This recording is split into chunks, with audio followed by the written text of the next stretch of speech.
Roberto De Zerbi, the main man, has done an interview on the Spurs channels last night. So let's go and have a look. Roberto, it's lovely to be back. How are you feeling? How does it feel to be back here at Hotspur Way? Yeah, I feel very good because we are working well. I think we are building a very good team, very important new players. And we are keeping the players to start for another project, for another part of the history of the club. The 7 games at the end of the season, you have no time. It's not the right way to push too much on the principle of the play. Now we have time, we have everything's in the right way, in the right place, in the right position to work and to become better and better and better in the quality of the play. Because I believe in the quality of the play. Well, did you notice, Daigle? Did you notice that that smile? When he first sat down, he had the biggest smile on his face. I've never seen a Spurs manager actually smile like it. Such a breath of fresh air. He knows how much he's being back this summer. He knows the quality of play that is coming through the door. He's spoken about, last 7 games of last season, there wasn't enough time to push his real principles. Now is the time. He's got time to work on the training pitch now, and we're going to see De Zerbi ball in full flight. I can't wait. As I say, I can't remember a Spurs manager that has walked into pre-season at any point during the ENIC/Levy tenure where they've been like, my God, this window has gone absolutely perfectly, because literally every player we have made a genuine attempt to sign, they're in the door. I know.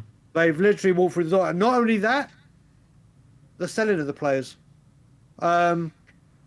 He's got to be walking in going, right, I've got top quality through here, people that will understand my system, that will have the mentality and the footballing brain to pull it off.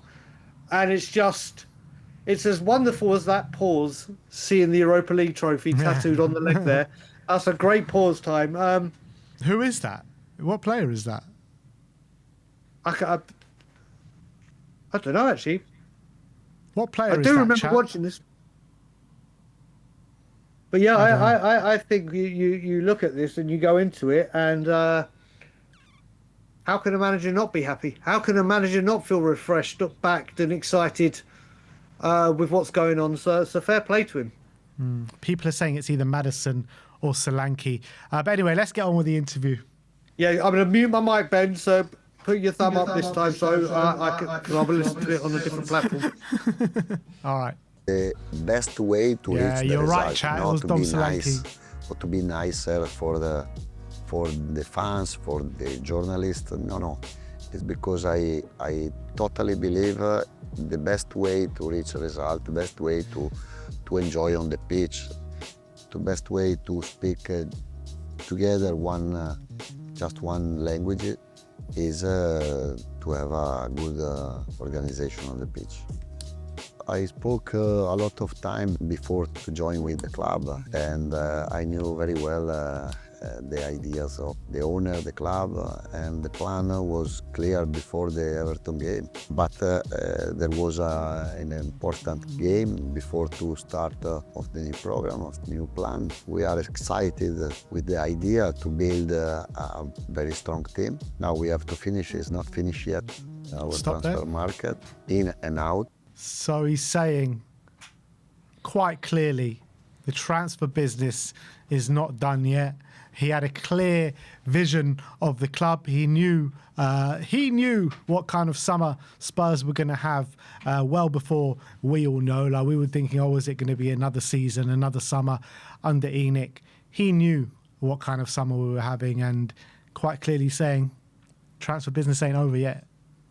Yeah, I think, Ben, what we've got to remember is what De Zerbi's done very, very well here is we heard when the rumours all started it was him, that he knew he was holding a full house and he had the ownership by the balls. Yeah. And it was like, right, if I do this and we succeed, it's going to be this way, and you're going to have to do it because we all know what his temperament is. And then when he got survival, we just squeezed them a little bit harder to go, remember that arrangement we had? And fair play to them, they're honouring it. Fair play to them for players coming in. They are definitely honouring it. Van Hecker obviously was the first big one to come through the door, which is his darling, like he said, as a son to him. And we all thought that this ain't the end of it. Obviously, it's taken a little bit more time and it's gone a bit quiet, but it ain't the end. And there's still, what, 5 weeks of this window left? More, I think. But yeah, maybe about 5 weeks, yeah. Well, about 5, and then you look at it, normally this is about the time we start getting a wriggle on and start doing things. Yeah. We've already got, what is it, 6 through the door? 5? Yeah, through the door? six including Dubravka, I think. What, Senesi, Van Hecker, Dubravka, Tonali, Fernandez and Robertson, yeah. So 6, yeah. Normally we're just starting, and it's wonderful. And then now, like you said, this front line, it hasn't finished. We all know where we're thinking it's going. Can't wait. Yeah, let's keep going. At the moment, I am very happy, very proud, and very positive. But I think Tottenham deserve to compete for the top of the Premier League. The Premier League. Stop it there just 1 second. I need to react to that one. Tottenham need to be competing at the top of the Premier League. Just say that again. Tottenham deserve to be competing at the top of the Premier League, right? Cast your mind back 12 months. What did our manager tell us? 100% we're going to be losing football matches. Me and Brian Daigle at that point were heavily backing the manager. But we should have seen the warning signs then. But forget about him. The contrast of ambitions between Thomas Frank and Roberto De Zerbi is stark. De Zerbi is saying, we deserve to be at the top of the league. Thomas Frank was saying, we're 100% going to be losing football matches. Oh, Ben, I mean, you put yourself with me there to not throw me under the bus. I'm going to save you and chuck you away and say the delusion and craziness coming out of my mouth, the AI I was creating, the phrases, the songs. I was there with you, Daigle. I was there with you. You was there, but my God, was I putting my ego first, and no matter how bad things going, go, no, don't worry, this is all part of the plan. What nonsense. What absolute batshit bonkers delusion from myself. And then, like you said, you look at the contrast now, but you also look at the contrast of windows as well. But either way, like you said, from going we will lose matches to saying this football club needs to be at the top is what you want to be hearing. And it's wonderful to see. It's wonderful to see. Yeah, I just love this man so much. You just feel safe with Roberto De Zerbi, don't you? You just feel so safe. Do you know what? We knew what he did at Brighton, and we saw the style of football he played. In that first season when they really broke out, they were incredible to watch, and you admired from afar his passion and what his reactions were on the touchline. And nothing, he mentioned the Everton game. My clearest memory of that Everton game was him celebrating and Vicario's hugging him, and he's like, get away from me, and then he just picks the ball up and hoofs it into the stands. It's what we want to see. Absolutely. It's what we want to see. It's infectious. Yeah. And the whole team are buzzing. Like, look at Van de Ven, who we thought was on the verge of everyone to now being like, I'm all in, and talking to Van Hecker. So again, it's just great to see. Yeah, let's move on. Build a strong team. If you have a good motivation inside of the players, a good organization on the pitch and outside of the pitch, I think if you work well, at the end you reach a result, you reach your target.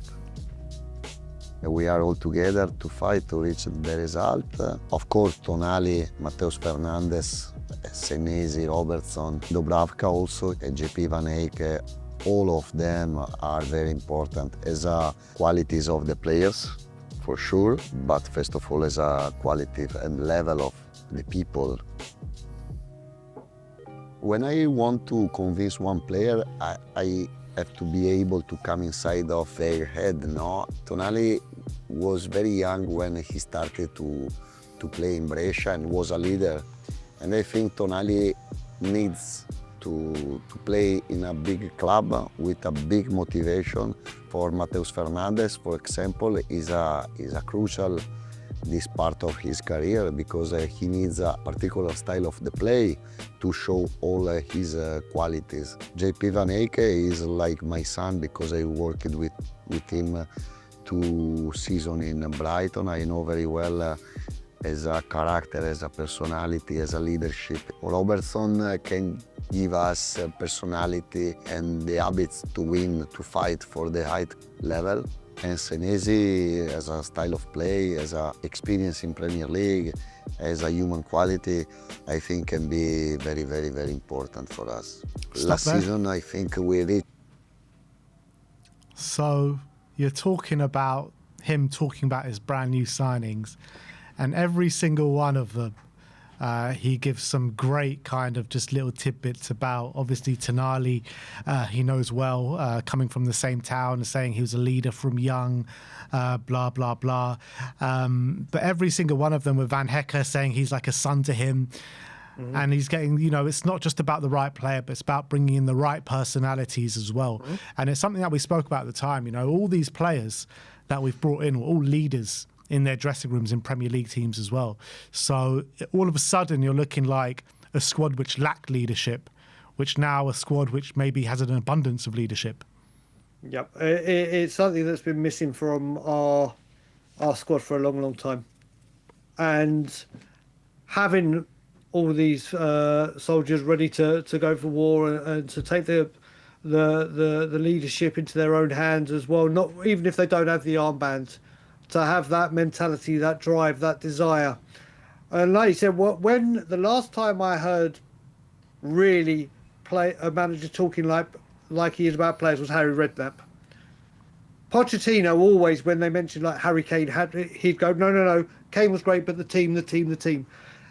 Harry Redknapp was sensational, man management, second to none. And you're hearing those kind of things with what he's saying. And when you hear your manager saying that, these are only the tidbits of what we're hearing. Like we said, we heard this with Ange Postecoglou. Yeah. That Ange got on the phone and got these deals because of the personality and the way he could give a presentation, a speech, whatever. And like Redknapp, like Postecoglou in that aspect, Zerbi is looking the same, isn't it? Everyone wants a piece of Zerbi. They do. I mean, people said about Ange, about the Ange pool and blah, blah, blah, but the De Zerbi pool is, mate, it's completely different kettle of fish to Ange. But let's carry on with this interview. The target showing character. Now we have to push in the style of play, in the quality of the play, in the organization. And now is an important part, because now we are building our journey. Now I feel a big responsibility, because they loved me at the beginning in my time in Tottenham. And now for me it's a pleasure to be Tottenham coach, but at the same time I feel responsibility to give results, to give pride when we are on the pitch, and to build a great Tottenham. Football in my head is democratic, and every one of them has the chance to show me if they are good enough to play, if they are good enough to stay in this big club, and name and surname doesn't matter, they don't matter when there is a ball inside of the pitch. I love that. We have changed some of the last stuff with the club. Agostino Tibaudi comes as a physical coach, especially for the gym. And on the pitch Andy Crofty came from Brighton. He's a big friend, a big assistant, great experience, great knowledge, and we already have been very, very good in the staff, because I found Tottenham staff, video analyst, set pieces coach, goalkeeper coach, Bruno Saltior, amazing. But I think with this another step, we can improve again. Football for me is all together. No defensive space is like ball possession, nothing change, but the focus normally can change. No, now we have time to give a best organization we can. Never been in Australia. It's very nice to go for the first time for me, but we are going there to work and to prepare of our best. It's important we go to play in front of our fans, because Tottenham have fans in everywhere of the world. To build a new team with the qualities, for sure, but with soul, with passion, with all value we have. Because football now is not just on the pitch, it's not just with the ball, it's before, it's in life. It's how many hours during the day you think your job, and they have to be happy and proud to stay in Tottenham. Well, there you have it. That is the Zerbi interview in its entirety. And I loved what he said there about, it's not about the names on the back. It's not about who you are. It's about what you produce. Everyone's going to start at square one. Everyone's got the chance to impress me. There'll be no favourites. And whoever performs the best, shows the right mentality, pretty much is what he's saying, is going to be the ones that are going to make a difference. Yeah, I think a big part of it as well is when he goes on about, if you're good enough to play for this football team, you're here and you'll have a chance, which I think is highlighting the painful rebuild. And he has set his plan, his agenda for change, both incoming and outcomings, and he's made it very, very clear, and he ain't hiding behind it. He is demonstrating it. He goes, if I deem you, or if you're good enough to play, you will get an opportunity at this football club. And I think that's a big shout for the youngsters like Donnelly's, who he's taken a shine to say, if you are good enough, you will get that. Look at Kinski. Yeah. Started as the backup goalkeeper, then obviously had the Madrid game, then had to step in because of Vicario's injury. Now he's got a brand new contract, and he's Tottenham Hotspur's #1. So he will put faith in talent, and that should be a very reassuring thing for the youngsters that are staying at the football club past this window. Absolutely, and he was talking about the dream team with all the you and me. Yeah, me and you, and everyone that he's brought into the club as well, which is shaping up to be, all his guys finally in through the door. So I just cannot wait for this season to kick off. It's going to be great. We're going to see De Zerbi ball in its full flight. We're going to see a team just absolutely flying on confidence. And, those 7 games at the end of the season would have done him the world of good, wouldn't it? The world of good to see the real mentality of some of these players. Yeah, I mean, if Tudor had stayed that long, or another manager had come in for the short time, the new manager would have come in and would have had no time to get to know the players, got to know who he wants out. Those weeks that he came early could be a masterstroke in getting that done and finally getting him. Even though he had us by the balls to say, do you know what? How many times have we been had by the balls? And they're like, no, you want to do that? We'll walk away. Like I said, me personally, and I'm sure a lot of Spurs fans are going into this season rejuvenated, refreshed, sigh of relief that 17th shouldn't even be a thought. Just the bottom half of the table should be absolutely not happening and nowhere near it. But with the players that have come in, the players that have gone out, and the players that could be coming in, we could be going into this season more excited than in recent times, and it's so long overdue. The Spurs fan base, hopefully on mass scale, home, abroad, Europe, worldwide, can go in together, unified, or not 100% unified, but with a lot more belief in this football team, a lot more belief in the squad and the manager, a lot more hope that the board are setting their stall out to say, listen, we are changing and we can't prove it to you with a second and third window till we have the first one. And I am dying for this season to kick off. Absolutely. Me and you both. Led by Roberto De Zerbi. So that was the De Zerbi interview. If you want to go watch it in its entirety, do go head over to the Spurs YouTube channel. But yeah, I love watching it. I can listen to him speak all day, to be honest. I really can. Fantastic. So let us know your thoughts in the comments section below.